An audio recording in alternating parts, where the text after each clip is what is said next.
Why can you stay disciplined for hours then lose control in one exhausted minute? You eat carefully all day and unravel after a painful call. You speak patiently until one sentence sounds like disrespect. You follow the plan until the train is late, the child is crying, and your manager adds one more request.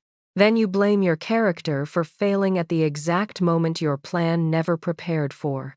Hi, I'm Sarah, and this is Wise Mind Stories. The power of habit treats willpower not only as a feeling, but as a behavior that can be practiced and made more automatic. The key is to identify the inflection point, the moment pain, uncertainty, or temptation usually takes control, and decide on a response before you arrive there. In this episode, Eli Park will discover that his worst reaction is surprisingly predictable, and predictability can become a place to practice. The customer arrived at East River carrying a bag of melted groceries.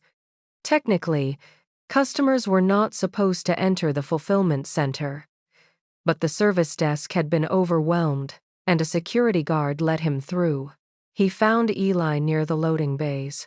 "Are you the manager?" Eli looked at the bag leaking onto the floor. "Shift supervisor. Let me get someone from—" "I asked if you're the manager." The man's voice grew louder with each sentence. His order had arrived 6 hours late. The frozen food was ruined. Support had closed his chat twice. His daughter's birthday dinner had become takeout eaten after 9. His anger had a reason. Then he said, "People like you don't care, because you'll never have to answer for anything." Something in Eli changed. His jaw tightened. His hands became very still. "People like me?"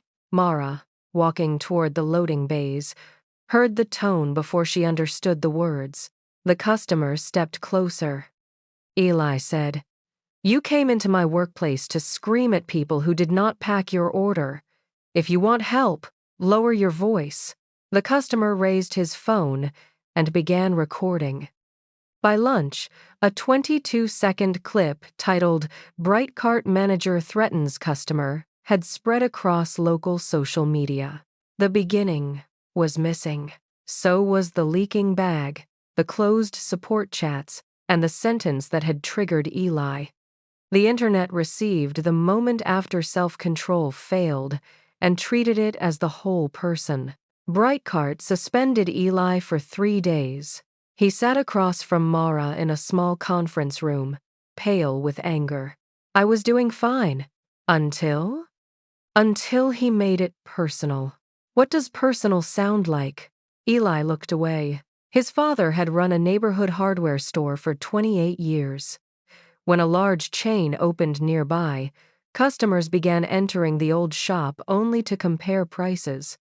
Some spoke slowly to his father because English was not his first language. Some praised Eli for being so articulate and asked whether he planned to leave the family business for something better. Eli had learned to hear contempt quickly, sometimes accurately, sometimes before it was fully present. When the customer said, "People like you," the room at Brightcart disappeared. Eli was 17 again, watching someone speak to his father as if patience were proof of superiority. His reaction was not random. It had an inflection point. An inflection point is the moment a routine becomes especially vulnerable when fatigue, pain, uncertainty, humiliation, or temptation changes the cost of choosing well. Most plans are written for calm conditions. I will be patient. I will not drink. I will study after work. I will stop buying things I do not need. But the plan often says nothing about 10:40 p.m. after rejection. When the old reward becomes urgent, where does your self-control predictably thin? What sentence, time, place, person, or feeling marks the turn? Do you keep calling the failure unexpected because expecting it would force you to prepare? And what response could be rehearsed before your body decides the emergency has already begun? Mara asked Eli to describe the 10 seconds before he confronted the customer. My face got hot. Then, I stopped hearing the complaint. Then, I wanted him to know he couldn't talk to me that way. There was the loop. Cue. Language that signaled disrespect. Routine. Confront and regain status. Reward. No longer feeling small. Eli's goal could not be to become indifferent to disrespect. That would not be believable, and in some situations it would not be healthy. He needed a routine that preserved dignity without surrendering judgment. Breitkart's training team gave employees a service script. It was polished and forgettable. Listen, acknowledge, take action, thank, explain. Eli read it once and said, "No human talks like this when someone is yelling." He was right. A plan that cannot survive the body is decoration. So he wrote his own response. When my face becomes hot and I stop hearing the problem, I will place both hands on the counter, take one breath, and say, I want to solve this, and I need us to speak to each other with respect. If we cannot do that, I will bring another supervisor. Then he would ask one concrete question. What outcome would make this right today? The routine had 3 parts: ground the body, protect the boundary, return to the problem. Eli practiced it with Mara. The first rehearsal was awful. Mara pretended to be angry. Eli smiled at the wrong moments, rushed the sentence, and added explanations that sounded defensive. On the 4th attempt, Mara said, "People like you never listen." Eli's hands tightened. He placed them on the table. One breath. I want to solve this, and I need us to speak to each other with respect. The words were not magic. They were available. That is one way willpower becomes more automatic. Instead of inventing a wise response at the moment pain peaks, you practice a routine that the cue can retrieve. But another part of Eli's suspension revealed something deeper. During the same 3 days, Breitkart required him to complete 6 hours of training from home. He finished half the first module, then stopped. He ignored messages. He slept late. When Mara asked why, he said, "You already decided I'm the problem. Why should I help write the solution?" People persist differently when they feel they have agency. The same difficult task can feel less draining when a person experiences it as chosen, meaningful, or partly under their control. Remove that sense of control, and even simple demands can consume more of the energy required for self-regulation. Eli recognized this pattern in his best and worst shifts.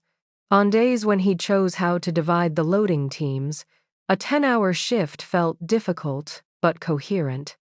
On days when 3 executives changed priorities from a conference room, every request felt like proof that his judgment did not matter. By late afternoon, he became sharper with employees and more likely to skip the routines he had helped create. The workload was similar. The experience of control was not. Mara could not give every employee complete autonomy over a complex operation. She could give them meaningful ownership within clear boundaries. Shift supervisors began choosing how to run the safety huddle, which risks to review first, and who would lead the end-of-shift handoff. The standards remained fixed. The method contained choice. Over the next month, completion improved. More revealingly, supervisors began changing the routines themselves. One added photographs of resolved hazards. Another invited drivers to the Monday huddle. Agency did not remove effort. It turned effort from compliance into authorship. This does not mean every obligation should be optional. Workplaces, families, and communities need standards. It means that control changes the experience of effort. Mara asked Eli to redesign the customer escalation training for shift supervisors. The suspension remained. So did accountability for his words. But the repair would no longer be something done to him. Eli interviewed 12 employees. He learned that each had a different inflection point. One panicked when customers threatened their job. Another froze when someone cried. A third became sarcastic when accused of lying. They created individual when-then plans. When the customer threatens my job, then I will name what I can control and bring in a second person. When the customer cries, then I will slow down and ask whether they want an immediate solution or an explanation first. When I notice sarcasm in my voice, then I will stop defending intention and repeat the customer's concrete loss. The training did not promise endless tolerance. It included boundaries for abuse, discrimination, threats, and situations requiring security. Willpower is not the habit of accepting mistreatment. It is the habit of preserving access to your values under pressure. 6 weeks later, Eli faced another test. A driver arrived furious about a route assignment and accused management of favoring employees who knew the right people. Eli had helped build the schedule. The accusation felt personal. His face became hot. The driver said, "You people sit in meetings and pretend you know what this job is." Eli stopped hearing the details. Then, his hands found the counter. One breath. "I want to solve this, and I need us to speak to each other with respect." The driver rolled his eyes. The routine did not create instant harmony. Eli asked, "What outcome would make this right today?" The driver showed him a route that required crossing the city twice because the scheduling system had treated a closed bridge as open. The complaint was valid. Without the practiced pause, Eli might have defended a broken system. Instead, they corrected the route and reported the map error. The reward arrived. Eli did not feel small. He felt capable. Later, he wrote one more plan for a different inflection point. The hour after a mistake. Eli's old routine was to replay the failure, avoid the person affected, and work faster to prove he was still competent. The reward was distance from shame. His replacement was a 3-line repair completed before the end of the shift. Name what happened, name the immediate correction, and ask what consequence he had missed.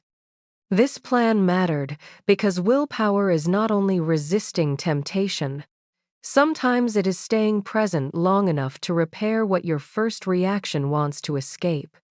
To prepare willpower as a habit, use 4 steps: point, plan, practice, power. Point. Identify the inflection point with sensory detail. Not when I'm stressed, but when I reread the same sentence, my shoulders rise, and I begin opening other tabs. Plan. Write a when-then response that can be performed in under a minute. Practice. Rehearse before the pain is real. A response available only in theory may disappear under pressure. Power. Preserve meaningful choice where you can. Choose the wording, the order, the support person, or the reason the routine matters to you. Discipline is not proven on your best day. It is prepared before your worst one. The original video of Eli remained online. The corrected routes, repaired customer cases, and hundreds of calm conversations did not become viral. Real change rarely produces footage as dramatic as the failure that required it. But 3 months later, a new supervisor faced an angry driver. She placed both hands on the counter, took one breath, and used the routine Eli had written. His private breaking point had become someone else's preparation. Discipline is not proven on your best day. It is prepared before your worst one. So name one moment when your values usually become hard to reach. Do not promise to be stronger. Write the first physical action and the first sentence you want available there. If this episode gave you a plan, subscribe to Wise Mind Stories and keep it somewhere you can see before the inflection point, not after. But individuals do not fail in isolation. Sometimes a person is being asked to behave wisely inside a system that has practiced avoidance for years. In the next episode, we will explore organizational habits, the unwritten truces that keep groups functioning, the toxic routines everyone knows but no one owns, and why a crisis can become the only moment an institution is willing to change. Because a company can have a memory even when no one remembers choosing it. EP 6. The Rules Nobody Wrote. A freezer alarm is ignored by 4 departments because each follows a routine that makes sense alone and becomes dangerous together.